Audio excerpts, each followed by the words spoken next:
everyone, welcome back to Rebecca's Colouring Arts and Crafts. So I know it's been a while since I've done one of these.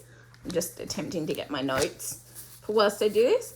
I know it's been a while since I've done a book review, but that's just because I haven't been the best kind of thing, and I'm attempting to try and get back to things. I ended up using an audiobook for this one so that I could do the review.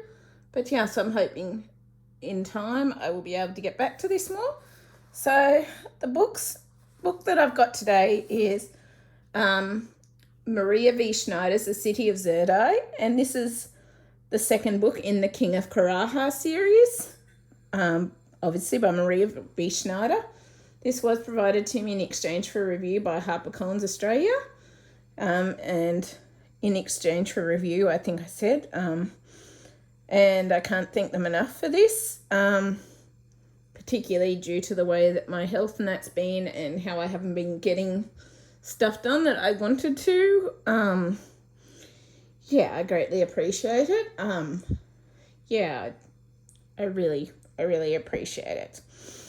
But yes, better get to the book review. So, I just wanted to say too, before we start the book review, that please be aware that this may contain spoilers, just because the last one I did quite a while ago, I had someone complaining on it about how it contains spoilers when it didn't say no spoilers in the title, and someone was complaining about the fact that it had a heap of spoilers for the book and blah, blah, blah, and went on a whole rant at me. So I just wanted to say in advance, this could contain spoilers. So if you don't want spoilers, click off now and leave the video. But yes, just to try and circumnavigate that in the future. So The King of Karaha is basically book 2 in the Eyes of Tambura trilogy, which follows our main character Shyla Sunkist, who has awoken the eyes of Tambura, who was a former king of Karaha, I think it is, and as a result has now both the Water Prince and Helical Priestess after her in an attempt to gain power and gain control over the city of Zirdai. So technically, the series does start with book 1, The Eyes of Tambura. Then it goes to the city of Zirdai, and the next one, which has been released, is The King of Karaha. I think it is. And the third book's basically now released anyway. So Shyla, in this book, Shyla is now the leader of the Invisible Sword. And along with Rendor, who's kind of, I guess, former captain of the city guard for the Water Prince, but also basically Shyla's boyfriend, I guess you could say. Jaden, Simon, Mojag, Grease, Afra. She works to try and take down the Water Prince and Helical Priestess to make the city a better place for all the people. Because their tyranny is sort of basically making life very hard for the residents and people of the city. So she wants to free Zirdai and make it a better place for everyone, basically. She also wants to stop the torture and punishment and change it to have punishments better suited depending on the degree of the crime committed. So I wrote that wrong. The crime committed. So basically currently there's the Water Prince's black cells and the Helical Priestess's torture rooms where she tries to get information out of people and all the rest. And Shyla wants to stop that and change it to make things more fair and just in the long run. However, none of this comes without... Sorry if I'm moving there. I've just got my nightie stuck.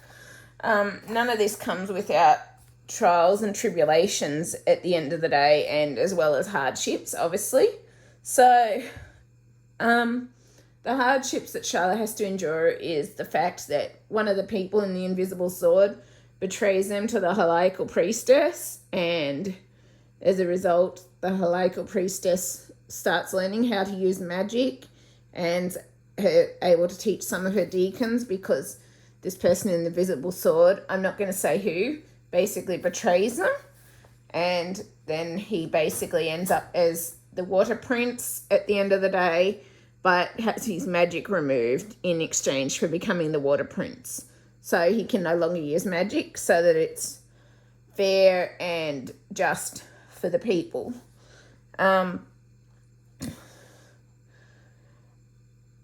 But basically, she manages to successfully overthrow the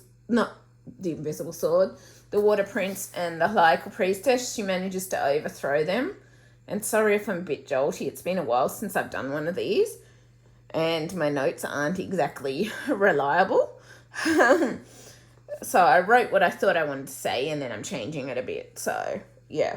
But she basically manages to overthrow the Water Prince and the Helical Priestess and save the monks that were arrested and all the rest. And starts to get some change happening for the residents for the better. But overall, the characters, plot, world building, and storyline was amazing, and really carried on the storyline from book 1, I found.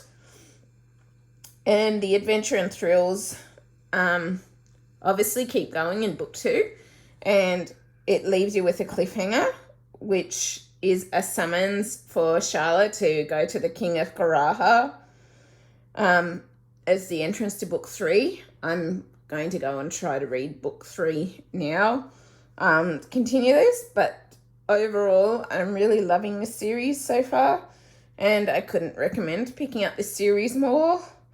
I really love it, and I fully intend to go into book 3 and continue the story, because I can't wait to find out how it ends, how it continues, what happens in book 3.